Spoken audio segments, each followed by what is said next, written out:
ओम. श्रोत्यो नमस्कार. 1 August 2024. Clip 91. काल सुरू केलेल्या सत्संगाची बखर या पुस्तकातील 24व्या प्रकरणाचा पुढचा भाग आपण ऐकणार आहोत. वाचन संध्या जोशी, मुंबई. प्रकरणाचं नाव आहे जिज्ञासू वृत्ती आणि नामस्मरणाचे महत्त्व.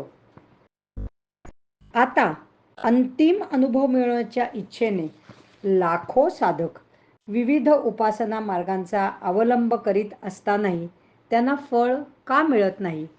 परमार्थ मार्गात नुसती चर्चा करून, वाचन करून वा पोपटपांजी करून काहीच साधत नाही. खरोखरच अंतःकरणापासून आर्ततेने तळमळ वाटली पाहिजे. प्राथमिक गरजांची मात्र काळजी असू नये. जसे की 2-3 दिवस जेवण न मिळालेल्या माणसाला कीर्तनाला चल, तिथे देव भेटेल असे म्हटले तर तो उलट म्हणेल, 2 दिवस पोटात अन्न नाही, देव मला जेवणाच्या रूपातच येऊन भेटू दे.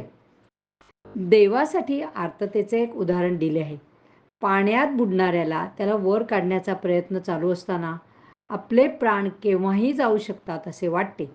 तशी तळमळ आणि आर्तता देव भेटावा म्हणून यायला हवी. जीवावर उदार होऊन देव मिळवण्यासाठी प्रयत्न व्हायला पाहिजेत. जीव द्यायला नको आहे. वेळ प्रसंग आला तर सैनिकासारखी वृत्ती तयार झालेली उपयोगी पडते. पारमार्थिक मार्ग तर अनेक आहेत. शिवाय एकलव्यासारखे आपण स्वतःच शास्त्र वाचून प्रयत्न करणारे आहेत. गुरूंच्या मार्गदर्शनाखाली प्रयत्न करणारे आहेत. तरीही साधकांना यश का मिळत नाही? कर्म आणि ज्ञानमार्ग सांभाळणारे आहेत. नामस्मरण, जप आणि भजन करणारे आहेत. भक्ती मार्गातील दिग्गज आहेत. ध्यानमार्ग आवडणारे आहेत. पण पूर्णत्वाला का पोचत नाहीत? त्याचे कारण म्हणजे प्रत्येकाची पिंड प्रकृती भिन्न भिन्न असते. वेगवेगळ्या गोष्टी आवडत असतात. आपल्याला आवडणाऱ्या गोष्टींचे साधन मिळाले तर कुणालाही आनंदच होणार. प्रगतीची शक्यताही अधिक. साधकांमध्ये त्यांच्या त्यांच्या पूर्वजन्मीच्या कर्मामुळे, प्रारब्धामुळे वेगवेगळे प्रकार आहेत म्हणून वेळ लागतो. बी पेरल्यावर लगेच झाड उगवणार नाही. काही कालावधी जावाच लागतो. तो किती लागणार याविषयी कोण सांगणार? आपण तर नेहमी उतावीळच असतो. परमपूज्य श्री स्वामींबरोबर दक्षिणेकडे प्रवास करताना दत्त मंदिरात त्यांचा सत्कार करण्यात आला. नंतर प्रश्नोत्तराच्या वेळी साधक सिद्ध दशेत पोचायला किती कालावधी लागतो असे विचारण्यात आले. श्री स्वामी गमतीनं म्हणाले, या प्रश्नाचे खरे उत्तर ऐकण्याची तयारी आहे का? कारण उत्तर ऐकल्यावर आपण जे आत्ता करीत आहात तेही सोडून द्या. शास्त्रामध्ये 3 जन्मांपासून 7 जन्मांपर्यंत कालावधी लागतो असे वर्णन आहे. आपल्यामध्ये तीव्र, मध्यम आणि मंद संवेगी असे साधक असतात. खरे तर गुरुपदेश झाल्यावर शिष्याने 3 तपे साधन करून नंतरच बोलायचे आणि पुढील मार्गदर्शन घ्यायचे. आपण संन्यास घेऊन निव्वळ देवाची भेट व्हावी याच ध्येयाने प्रेरित नसतो. प्रपंच सांभाळून साधना चालू असते. त्यामुळे वेळ लागतो. किती वेळ हे नक्की कोणी सांगू शकणार नाही. परंतु साधकाचा उत्साह टिकून राहण्यासाठी काही वेळा चांगले पारमार्थिक अनुभव येतात. ते मैलाचे दगड असतात. काही अंशी ते सिद्ध पुरुषही होतात. योगानंदांच्या चरित्रात गिरीबाला नावाच्या साध्वीची गोष्ट आहे. बिहारमधल्या एका कुटुंबात तिचा जन्म झाला आणि बालवयातच तिला जाणवू लागले की बकासुरासारखी प्रचंड भूक तिला आहे.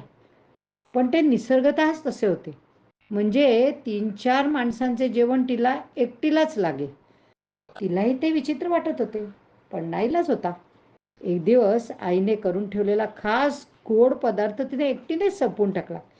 तेव्हा मात्र तिची आई खूप रागावली आणि म्हणाली, आता ठीक आहे, मी तुझी आई आहे म्हणून करते, पण तू सासरी गेल्यावर तुझे हाल आहेत, तुला घराबाहेर काढून हकलून देतील. हे कडवे बोल तिच्या जिव्हारी लागले. गंगा नदीवर स्नान करताना हे सर्व आठवून तिला रडू कोसळले आणि ती देवाचा धावा करू लागली.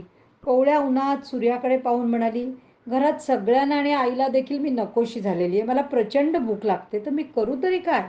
तूच माझ्यावर दया कर आणि मला मदत कर. तिची करुण प्रार्थना देवाने ऐकली. ती अंघोळ करून बाहेर येताना अचानक अत्यंत तेजस्वी पुरुष तिच्याचकडे येताना दिसला. सुहास्य विधानाने तिला जवळ बोलावले आणि म्हणाले, बाळ, काळजी करू नको. असते एखाद्याची भूक जास्त. मी तुला एक मंत्र देतो. त्याचे स्मरण केलेस तर तुला भूकच लागणार नाही. मग तुला कोणी नावे ठेवणार नाही. तिला अत्यंत आनंद झाला. सावधपणे तिने मंत्र ऐकला आणि म्हणून दाखवला. सत्पुरुष म्हणाले, तुझे कल्याण असो. झाले आता तुझे काम. ती घरी परतली. त्या दिवसापासून तिचे जेवण बंद झाले. घरात सर्वांना आश्चर्य वाटले, पण आईला मात्र वाईट वाटले. आपण बोलल्यामुळे पोरीने जेवणच सोडून दिले.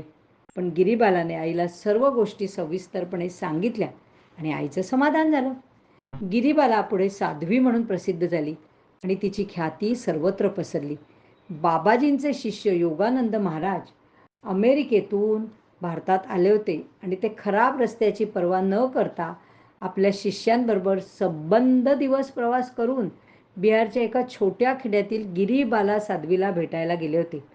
कौतुकाने ही अद्भुत गोष्ट त्याने आत्मचरित्रात नोंदवून ठेवली आहे. तळमळीच्या प्रार्थनेला देव नक्कीच प्रतिसाद देतो, ह्याचे उत्तम उदाहरण आहे. तर अलीकडच्या काळात म्हणजे 70च्या दशकात असलेले असेच एक सत्पुरुष आळंदीच्या नृसिंह सरस्वती महाराजांच्या मठात राहत होते. त्यांचे नाव गोडबोले महाराज. त्यांना आम्ही भेटलेले आहोत. कायम हातात जपमाळ असायची. बोलणे फारच कमी आणि त्यांना फक्त खडीसाखरेचाच प्रसाद लागायचा. त्यामुळे दर्शनाला येणारे लोक खडीसाखरेची पाकिटे घेऊन यायचे. महाराज त्या पाकिटातले 1-2 खडे तोंडात टाकून बाकी सर्व लहान मोठी पाकिटे भक्तांना परत करून टाकायचे.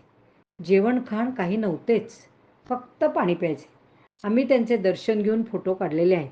काही चिकित्सकांना या गोष्टीची शंका आल्यामुळे दिवस रात्र त्यांच्यावर पाळत ठेवून रात्रीच्या वेळी काही खातात काय याचा तपास केला, परंतु त्यांना तसे काही आढळले नाही. म्हणून त्यांची क्षमा मागितली. सत्पुरुषांच्या अनेक तर आहेत. प्रत्येकाच्या जीवनातील जडणघडण आणि वैशिष्ट्ये वेगळीच असतात. आपण उगाच शंका कुशंका काढू नये. याच्या पुढचा भाग आपण उद्याच्या क्लिपमध्ये ऐकूया. धन्यवाद. हरिओम तत्सत.